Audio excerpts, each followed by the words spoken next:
Audio 4 book का नाम अज्ञान ही धर्म क्षेत्र की विकृतियों का कारण।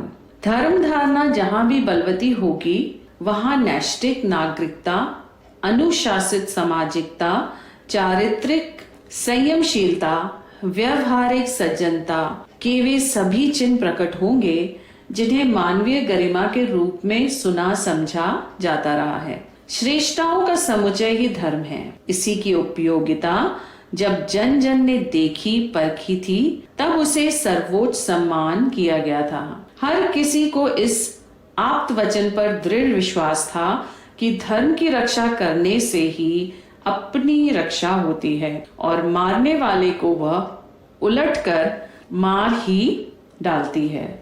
इसी तथ्य और सत्य पर अटूट विश्वास होने के कारण इस देश के नागरिक देवोपम कहे जाते थे।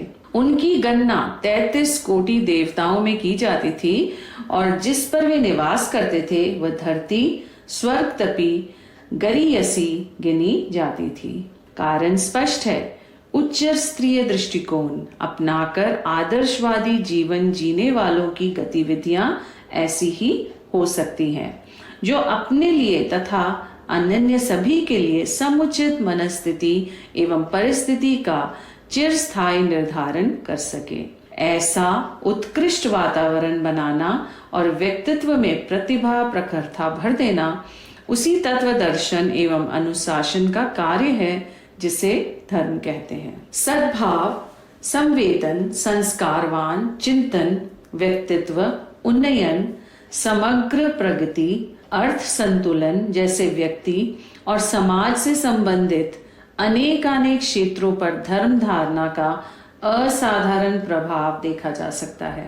उसके कारण इन सभी क्षेत्रों के समुन्नत बनने की संभावना सुनिश्चित बनती है। अधर्म का अनुचित्य अपनाने का परिणाम मात्र असंतोष, विग्रह और विनाश का ही वातावरण बनता है। धर्म तत्व का एकमात्र स्वरूप सद्भावना, सज्जनता, सहकारिता, संयमशीलता, उदारता जैसे शालीनता समर्थक सरंजाम जुटाता है। धर्म की इस गरिमा से मनुष्य जाति चिरकाल से परिचित अभ्यस्त रही है। फलतः इस गए गुजरे जमाने में जबकि धर्म मात्र विडंबनाओं का अजायब घर बनकर रह गया है, उस प्राचीन गरिमा के प्रति अभी अजस्त्र श्रद्धा जमी हुई है। लोग उसके लिए बहुत कुछ अनुदान प्रस्तुत करते रहते हैं। महामानवों की समाधियों पर मेले जुड़ते और फूल बरसते हैं। धर्म की मूल धारणा अस्त व्यस्त हो जाने के उपरांत भी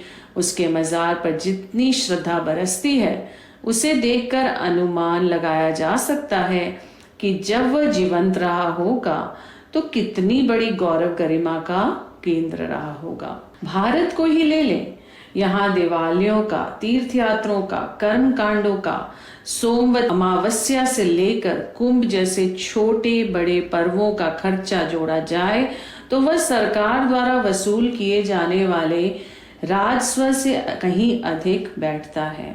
जिनका धर्म ही आजीविका व्यवसाय है, ऐसे साधु बाबाओं की संख्या तकरीबन 30 लाख है। जो इस उद्योग पर पूर्णतया निर्भर नहीं है, आंशिक समय गंवाते और उपार्जन करते हैं, उन पंडा पुरोहितों की संख्या भी 40 लाख तो माननी ही पड़ेगी। इन 1 करोड़ धर्म जीवियों का ठाट बाट और आडंबरों से भरा पूरा व्यय भार भावुक धर्म प्रेमियों को ही उठाना पड़ता है। यह राशि इतनी बनती है जितनी की शिक्षा और चिकित्सा के लिए निर्धारित कुल बजट की। दैनिक जीवन में धर्म कृत्यों के लिए लोग ढेरों समय लगाते हैं और हाथ खोलकर पैसा खर्च करते हैं। मनोयोग, श्रम, समय एवं धन के रूप में जितनी मानवीय शक्ति धर्म के निमित्त लगती है उसे उपार्जन निर्वाह के बाद तीसरे नंबर की संपदा कह सकते हैं। इतनी बड़ी मानवीय शक्ति यदि सृजनात्मक प्रयोजन में लग सके तो उतने भर से व्यक्ति और समाज का कायाकल्प हो जाए। जो क्षेत्र शासन की पकड़ से बाहर है, जिन्हें संभालना निश्चित रूप से धर्म तंत्र के कंधों पर है, उन चिंतन और चरित्र को उभारने वाले प्रयोजनों में यह शक्ति लग सके तो उनकी परिणति उससे भी अधिक श्रेयस्कर हो सकती है जितनी कि शासन द्वारा विभिन्न प्रकार के कल्याणकारी काम हाथ में लेने से संभव होती है। बलिष्ठता, संपदा और बुद्धिमत्ता को मानवीय शक्ति माना जाता है, किंतु यदि थोड़ी गहराई में उतरकर देखा जाए तो प्रतीत होगा कि अंतराल की गहन परतों में विद्यमान आस्थाएं ही उसकी वास्तविक सामर्थ्य है।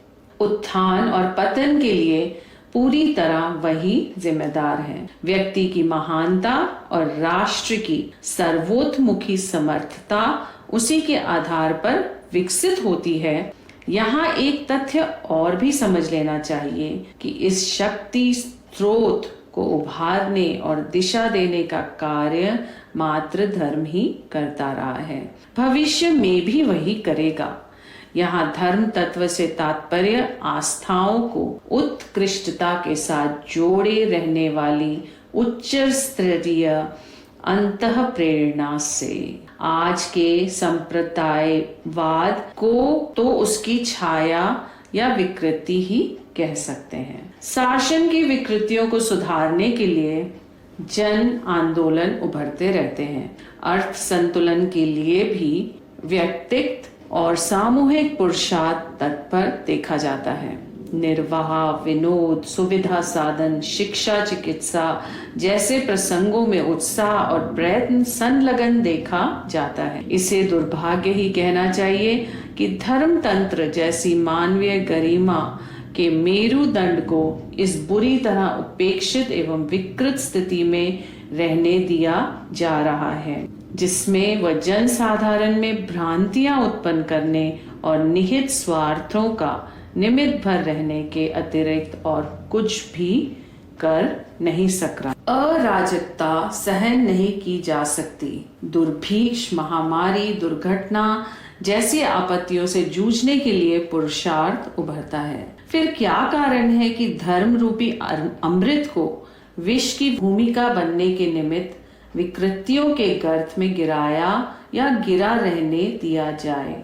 भावना की सर्वोच्च क्षमता को प्रभावित, परिष्कृत कर सकने वाले धर्म तत्व को मानवीय उत्सर्ग की भूमिका निभाने से विमुख रहकर विनाशकारी विडंबनाएं रचने में प्रयुक्त होने दिया जाए तो इसे अत्यंत कष्टकारक दुर्विपाक ही कहा जाएगा। आवश्यकता इस बात की है कि स्थिति का पुनः निरीक्षण किया जाए, भ्रांतियों का कुहासा हटाया जाए और धर्म के मूल स्वरूप की उपयोगिता और उसके नाम पर चल रही प्रतिगामिता जन्य विभीषिका से सर्वसाधारण को अवगत कराया जाए। धर्म और संप्रदाय के बीच क्या संबंध और क्या अंतर है, इसे समझने का अवसर मिलना चाहिए। आज तो गुड़ गोबर एक हो रहा है, असली के स्थान पर नकली की पूजा प्रतिष्ठा है। संप्रदायों के नाम पर लोग झगड़ते हैं। परंपराओं के समर्थन में औचित्य और न्याय दोनों को पददलित किया जाता है। स्थिति इतनी गंभीर है कि कुरीतियों और मूढ़ मान्यताओं का विरोध करने वाले तक उन्हीं अंध परंपराओं से चिपके देखे जाते हैं। विवेक कितना दुर्बल और प्रचलन कितना समर्थ है, इस दुर्भाग्य भरी स्थिति को देखकर हतप्रभ रह जाना पड़ता है। समय की मांग है कि नीर शीर विवेक का सरंजाम जुटाया जाए। यथार्थता और विडंबना के अंतर को समझने का अवसर सर्वसाधारण को दिया जाए। यह गुड़ गोबर किस कारण हुआ? धर्म की आत्मा अपने स्थान से क्यों पदच्युत हुई और उसके स्थान पर अवांछनीयता कैसे जा विराजी? लोगों ने धर्म श्रद्धा के आवेश में अधार्मिकता को कैसे गले बांध लिया? इस इतिहास की श्रृंखला को समझना ही पड़ेगा, भले ही वह कितना ही कष्टकर, अप्रिय एवं अरुचिकर क्यों ना। मवाद को निकालने के लिए जहां नस्तर लगाने की आवश्यकता है, वहां घाव भरने के लिए तत्काल मरहम पट्टी की व्यवस्था भी बनानी है, अन्यथा खुला घाव प्रकारांतर से भरे हुए मवाद की तरह ही नई व्यवस्था खड़ी कर देगी। धर्म के नाम पर प्रचलित अवांछनीयताएं हटें, पर साथ ही तत्काल उसका स्थान भरने के लिए धर्म के वास्तविक स्वरूप में न केवल जनमानस को प्रवेश कराया जाए, वरन उसे अभिनव परंपरा के रूप में अपनाए जाने के लिए प्रयत्न भी किया जाए। प्रसिद्ध विचारक G.T.W.